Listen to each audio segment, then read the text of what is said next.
मैं डॉक्टर उषा उद्यौर बोल रही हूँ। आज हम टीबी के बारे में देखेंगे।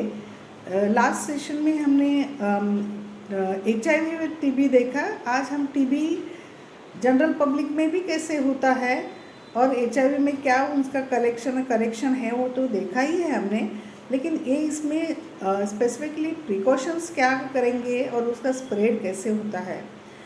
ट्यूबरकुलोसिस ये बैक्टीरियल डिजीज़ है और इसका बैक्टीरिया किसने फाइंड आउट किया मालूम है? डॉक्टर कॉक्स ने किया, इसलिए उसको कॉक्स डिजीज़ भी बोलते हैं। और ये बैक्टीरिया है वो अपना रेस्पिरेटरी ट्रैक्स के वजह से फैलता है। मीन्स हम जब सांस लेते हैं, हम खांसी करते हैं, जब सर्दी होती है तो वो अपने जो बैक्टीरिया है वो अपना एनवायरनमेंट में फैल जाते हैं और बाकी के लोगों को उसका स्प्रेड होता है। तो कभी कभी क्या है, अगर इम्यूनिटी अच्छी होगी तो बैक्टीरिया अंदर जाते हैं लेकिन वो पलते नहीं हैं, उसको लेटेंट टीबी बोलते हैं। और हर एक हमारे इसमें थोड़े उसके लेटेंट टीबी के जंतु होते ही है, लेकिन जब हमारी इम्यूनिटी कम होती है तो वो जो है डिजीज़ वो फैलता है। तो उसका प्रिकॉशंस कैसे लेते हैं? प्रिकॉशंस लेते हैं अगर वो पेशेंट को अगर टीबी हुआ तो उसको हम मास्क लगाने के लिए कहते हैं। अगर घर उनका छोटा है तो उनको घर में भी मास्क लगाने के लिए कहते हैं।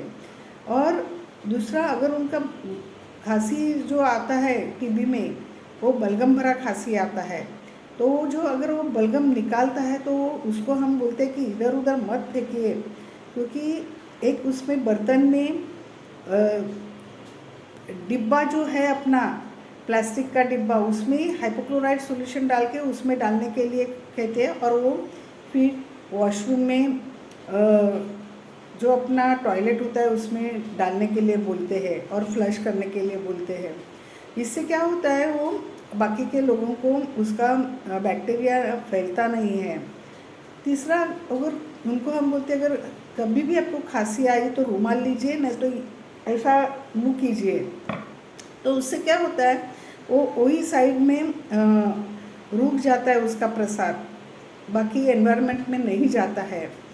और अगर घर में छोटे बच्चे होते हैं और अगर टीबी का पेशेंट है तो हम बच्चों को INH का डोज देते हैं।